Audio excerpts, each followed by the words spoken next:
Magandang araw mga bata! Handa na ba kayo para sa panibago na namang kaalaman? Ako nga pala si Teacher Donna at ngayon ang pag-aaralan natin ay ang pakikibakan ng mga Pilipino sa panahon ng digmaang Pilipino-Amerikano. Sa mga nagdaang aralin, tinalakay ang paksa sa mga himagsikang naganap noong panahon ng Kastila. Dito nagsimula ang pakikipaglaban ng ating mga ninuno upang makamit ang kalayaan. Marami sa kanila ang nagbuwis ng buhay sa panahong ito.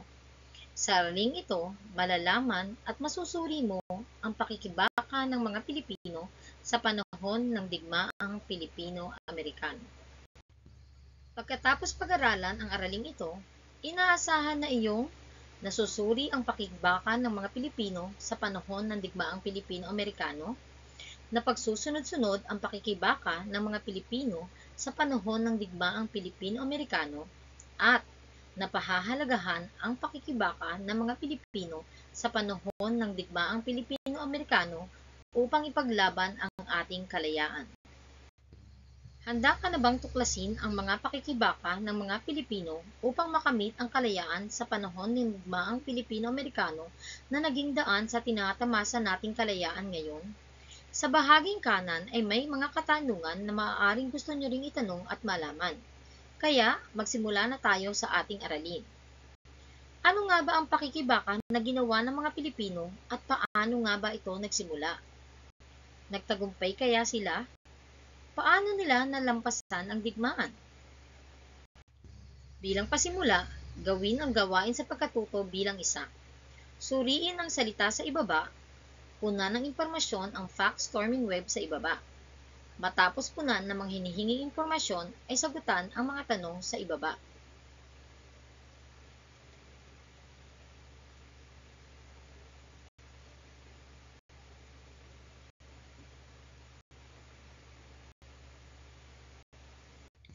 Para naman sa gawain sa pagkatuto bilang dalawa, sagutin ang mga prosesong tanong. Ano ang naging batayan mo sa pagsagot ng gawain? Ano ang dahilan kung bakit nagkakaroon ng digmaan?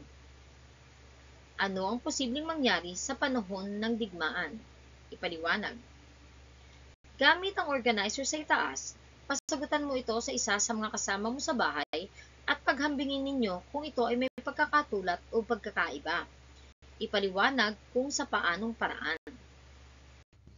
Ngayon naman ay ating alamin kung paano nagsimula ang digmaan. Ang unang putok ng digmaang Pilipino-Amerikano. Noong Pebrero 4, 1899, sa ganap na ikawalo ng gabi, sumiklab ang digmaan sa pagitan ng Amerika at Pilipinas nang paputukan ni Private William Walter Grayson, isang Nebraska volunteer, ang tatlong Pilipino na naglalakad sa panukulan ng Kalye Silencio at Sosiego, Santa Mesa, Maynila. Sinagawan niya ang mga Pilipino upang huminto, ngunit hindi ito tumigil dahil hindi nila naintindihan ang wikang Ingles, kaya't binaril niya ito. Kinilala ang Pilipinong ito na si Corporal Anastasio Felix ng ika-4 na Batalyon sa pamamahala ni Captain Serapio Narvaez. Marami nang naganap na labanan simula noon. Lumaban ang mga Pilipino sa loob ng 3 taon. Sa pagnanais ng mga Pilipino na makalaya, magiting nilang ipinagtanggol ang Pilipinas kahit na makabago at marami ang sandata ng mga Amerikano. Pagkatapos na nun ay nangyari ang labanan sa Maynila. Noong Pebrero 4, 1899, buong magdamag na sinalakay ng walang tigil ng mga Amerikano ang Maynila.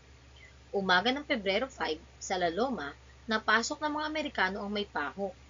Hinadlangan ito ng pinuno ng hukbong Pilipino sa Caloocan na si General Antonio Luna ng buong tapang at gilas.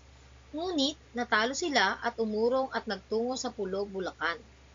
Upang hindi pa kinabangan ng mga Amerikano ang tahanan, doon iniutos ni Luna na sunugin ito habang umuurong sila sa laban. Nakarating sina Antonio Luna sa daang Azcárraga, ngayoy Claro M. Recto, ngunit sila ay natalo. Sunod-sunod na ring nabihag ng mga Amerikano ang ibang lugar sa paligid ng Maynila dahil sa galing ng sandatahang lakas nito. Pagkatapos ng labanan sa Maynila ay nangyari ang Kasunduang Bates. Ang mga Moro sa Mindanao at Sulu ay nanahimik at nagbasid lamang upang hindi masangkot sa digmaan. Ang sultan ng Hulo na si Jamal ul Kiram II ay nakipagkasundo sa mga Amerikano. Lumagda ng isang kasunduan si General John C. Bates bilang kinatawan ng Estados Unidos at ng sultan pati na ang mga kinatawang dato ng Sulu. Ito ay tinawag na Kasunduang Bates na nagtatakda na kinikilala ng sultan ang kapangyarihan ng Estados Unidos sa buong kapuluan ng Sulu. Igagalang ng Estados Unidos ang mga karapatan at karangalan ng sultan at kanyang mga dato, at hindi makikialam ang Estados Unidos sa relihiyon ng mga Moro. Ngunit, hindi kinilala ng Amerika ang Kasunduang Bates. Makalipas ang 2 taon, pinuksa ng mga Amerikano ang mga Muslim sa Mindanao matapos nilang matalo ang mga Pilipino sa Luzon. Pagkatapos mapuksa ang mga Muslim sa Mindanao, naganap ang labanan sa Tirad Pass. Tumakas si Aguinaldo kasama ang kanyang gabinete, kagawad at sundalo upang maiwasan ang pagtugis ng mga Amerikano. Dumaan sila sa Pasong Tirad. Ito ay isang makitid na lagusan sa bundok ng Tirad na bahagi ng kabundukan ng bayan ng Concepcion, Ilocos Sur. Dahil sa tarik nito, hindi makikita ng sinumang paakyat ang mga nakatuntong dito, at dito humimpil si General Gregorio del Pilar kasama ang 60 kawal upang hadlangan ang 300 Amerikano na tumutugis kina Aguinaldo. Naging mahigpit ang labanan sa pagitan ng dalawang panig noong Disyembre 2, 1899. Subalit sa pagtataksil ng isang igorot na si Juanario Galut, ay itinuro nito ang lihim na lagusan kaya't napatay si General Gregorio del Pilar sa gulang na 24. Tinagurian siyang bayani ng Pasong Tirad. Sa pagkamatay ng batang general ay tuluyang napilayan ang puwersa ni Aguinaldo. Matapos ang labanan, nakuha ang tala-arawan ni Del Pilar at narito ang isang bahagi. Ibinigay sa akin ni General ang lahat ng tauhan na maaaring ilaan sa akin at inutusan niya ako na ipagtanggol ang paso. Nauunawaan ko ito. Ito ang pinakamaluwalhating sandali ng aking buhay. Wala ng sakripisyo ang higit pa sa gagawin ko para sa aking mahal na bayan. Natutunan na natin kung paano nagsimula ang digmaang Pilipino-Amerikano. Ngayon naman ay gawin natin ang gawain sa pagkatuto bilang 3. Hanapin ang 5 pangyayari noong digmaan sa pagitan ng mga Pilipino at Amerikano sa pamamagitan ng pagguhit ng linya sa salitang makikita. Matapos mong mahanap ang mga salita, maaari mo nang sagutan ang mga tanong sa ibaba.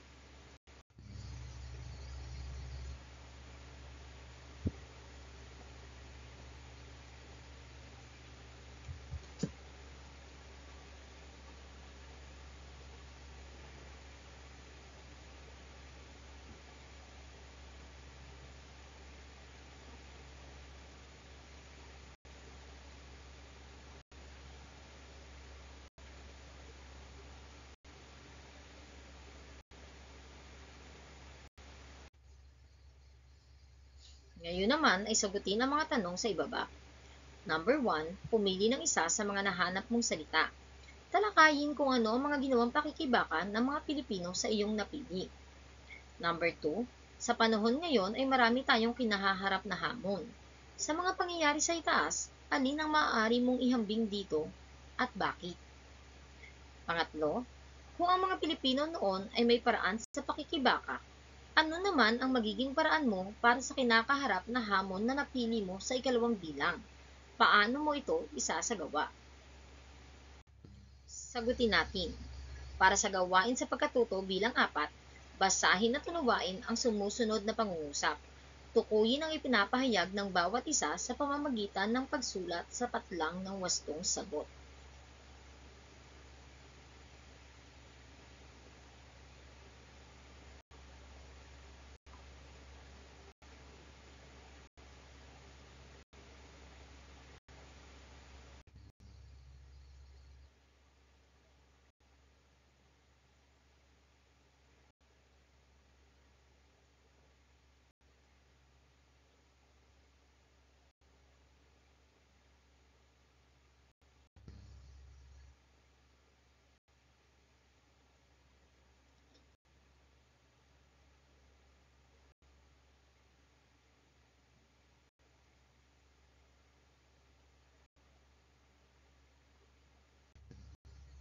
Batay sa kasagutan sa itaas, isulat kung ano ang ginawang pakikibakan ng mga Pilipino dito.